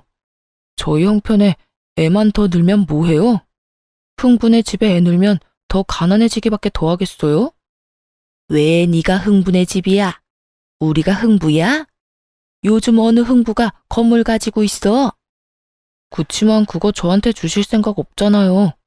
지원도 다 형한테만 해주고 저는 관심 바뀌었잖아요. 결혼할 때도 저희한테 도움 준 것도 없고 생각해보니 진짜 아무것도 해준 게 없잖아요. 형 반만이라도 해줬으면 제가 이런 꼴이진 않겠죠. 말을 하다 보니 빈정이 상하고 자신의 현실이 떠올랐는지 전 남편이 시모에게 대들면서 큰 소리를 치더군요. 그런 둘째 아들 반항을 처음 겪었는지 시모 얼굴이 거의 황당과 경악으로 물들었어요. 너 지금 엄마한테 그게 무슨 말버릇이야?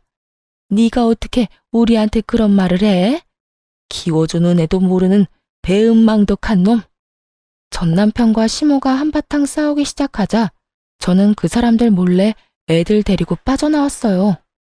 그리고 그 뒤로는 그 사람들 소식도 못 들었죠. 궁금하긴 했지만 관심 끊었어요. 지들이야 지지고 볶든 저랑 뭔 상관이에요. 저는 제 갈 길만 열심히 찾아가면 그만인데. 그런데 시부모와 남편이 우리 애들 보고 싶다며 얼굴만이라도 보고 싶다고 하더군요. 우리 애들이 보고 싶어? 어머님이 보고 싶은 거 아니고? 당신은 애들을 남의 집에 넘겨도 되는 애들한테 별 생각 없는 인간이잖아. 내 말 틀려? 그 일은 진짜 미안하다고 생각하고 있어. 형수님이 그런 사람인지도 몰랐고, 형도 그런 일이 있었던 건지도 몰랐으니까. 이혼했지만 면접 교사권이 있으니 어쩔 수 없이 만났어요.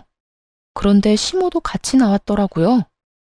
제가 그 집에서 나오기 직전까지만 해도 싸우고 있던 두 사람이 화해를 한 건지 임시로 휴전을 한 건지는 모르겠지만 분위기는 나빠 보이지 않더군요. 그런데 두 사람이 하는 말이 더 웃겼어요. 예, 내가 참 미안했다.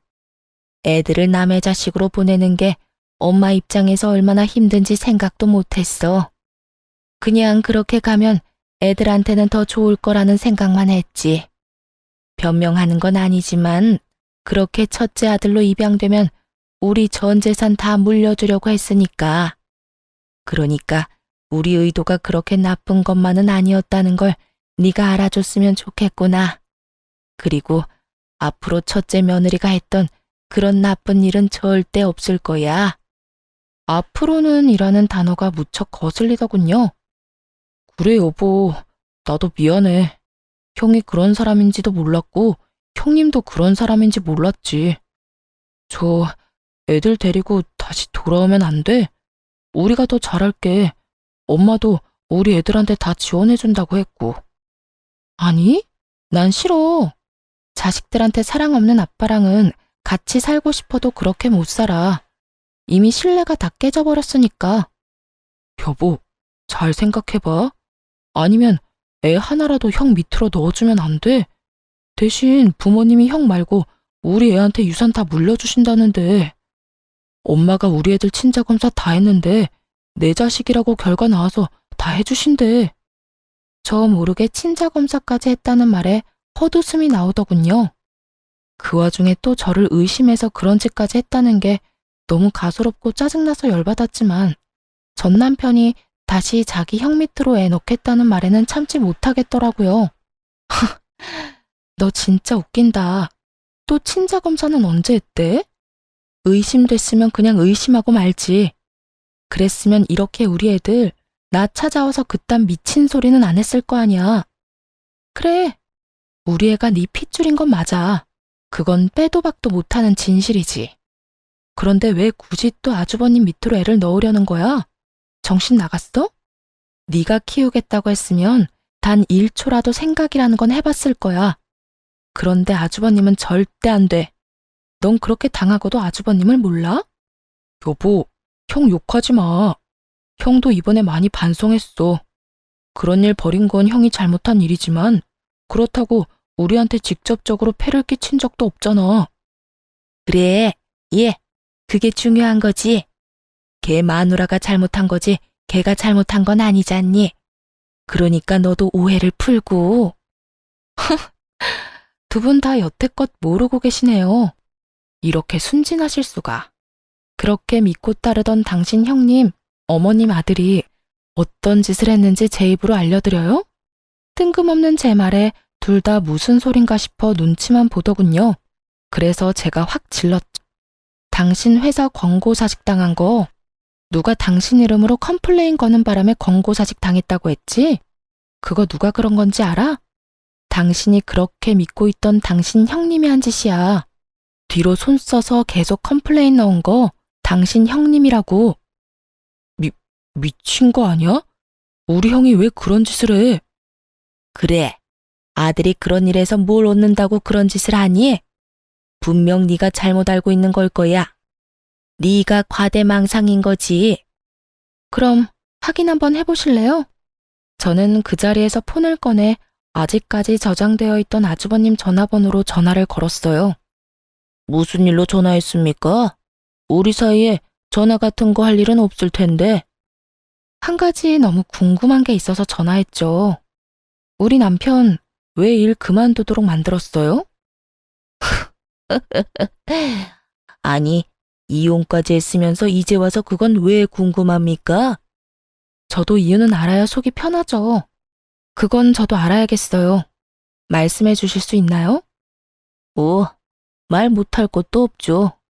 어차피 그놈이랑 연락도 안 할 거 아닙니까? 아니, 인간적으로 재수 씨가 잘못하긴 했잖아요.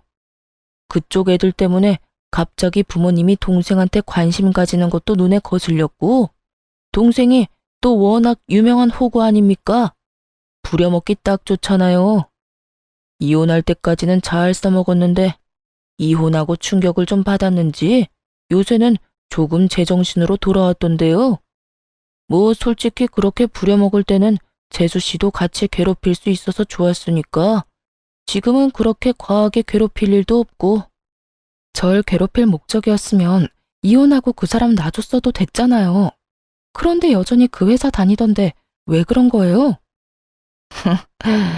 참 순진하시네. 내 밑에 있어야 부모님 유산을 내가 다 가질 수 있는 거 아니겠어? 그 자식이 내 눈밖에 나면 뒤로 딴 주머니 찰지도 모르고, 내가 자식이 없어서 어떻게 될지 모르잖아.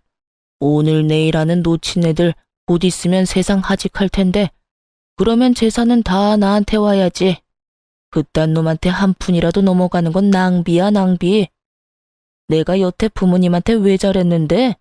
그 유산 때문인데 막판에 동생 새끼가 추월하도록 놔두는 게 말이 되겠어? 저는 그 이유까지 스피커폰으로 전 남편과 시모에게 모조리 들려줬어요. 그리고는 어깨를 으쓱했죠. 시모와 전 남편의 분노는 상상을 초월했어요. 이 미친놈이 동생을 그렇게 생각하고 있었단 말이야? 씨도 없는 주제에 재산을 다 가로챌 생각까지 하고. 내가 너한테 잘해주는 게 아니었다. 그게 아니었어. 어머니? 어머니가 왜 재수 씨랑 같이 있어요? 나 내일부터 회사 안 나갈 거니까 퇴직금이랑 여태 야근하고 못 받은 돈 다 정산해서 돌려내. 안 주면 노동청에 신고할 거야. 그리고 2번 다시 나한테 형이라고 불릴 생각하지도 마. 이 나쁜 새끼. 너까지 왜? 아이씨, 너희들 짜고 지금 나 엿먹인 거야? 재수 씨, 어떻게 이럴 수 있어요? 재수 씨고 뭐고, 넌 이제 국물도 없을 줄 알아. 이 호로 자식 같으니라고. 너 같은 놈을 믿은 내가 미친년이지. 뭐? 오늘 내일 하는 놓친네? 네가 네 부모님을 어떻게 생각하는지 잘 알았다. 결국 2 사람의 분노를 고스란히 받아내던 아주버님은 황급히 전화를 끊어버렸고 2 사람은 씩씩대며 본인들의 집으로 돌아갔어요. 나중에 들어보니 시부모 재산은 사회에 환원하기로 유언장을 작성했다고 하더군요. 그거 듣고 아주버님과 전 남편 어떻게 그럴 수 있냐고 난리치고 그날 완전 동네 떠나가라 소리쳤답니다. 전 남편은 그제야 제정신이 들었는지 새 직장 찾으러 떠났지만 이미 나이도 들었고 경력은 별거 없는 상태였으니 취직도 제대로 못하고 상하차 알바를 하고 있다더군요. 힘쓰는 일 하느라 골병 들었다고 하더라고요. 그리고 이 집의 최대 빌런 아주버님은 와이프에게 이혼당하고 시댁에 들어와 살고 있었다는데 이번에 동생 호구로 잡고 부모님 유산 탐낸 것 때문에 시모가 시댁에서 쫓아냈다고 하더라고요. 정말 시댁이라는 그 견고해 보이던 성이 와장창 무너지는 건 정말 순식간이더군요. 저는 아이도 지키고 재산 분할도 받았으며 위자료까지 받고 친정집에서 애 키우며 살고 있어요. 정말 이혼을 결정하고서 무슨 정신이었는지도 모를 정도로 바쁘게 살았어요. 호구였던 전 남편과 그런 호구를 뜯어먹으려 했던 시아주버님, 그리고 그런 2 자식에게 배신당한 시부모까지 아주 대환장 파티를 한번 겪고 나니 솔직히 이혼하길 잘했다는 생각밖에 들지 않더군요. 그런 환경에서 애를 키우면 더 안 될 것 같다는 생각만 들었으니까요. 저처럼 답답한 분들도 많이 있을 거예요. 여러분, 호구와 성격 좋은 건 다르더라고요. 그걸 착각하면 저처럼 고생하게 될 수도 있으니 주변을 잘 살펴보세요. 후회는 언제나 지각생이죠. 그래도 지각을 하더라도 빨리 벗어나는 건 무엇보다 더 중요하다고 말하고 싶네요. 언제까지고 후회만 하고 있다가는 언젠가 자신의 삶마저 휘말릴 수도 있으니까요. 제 사연 읽어주셔서 감사합니다. 여러분에게는 밝은 앞날만이 함께하길 바래요.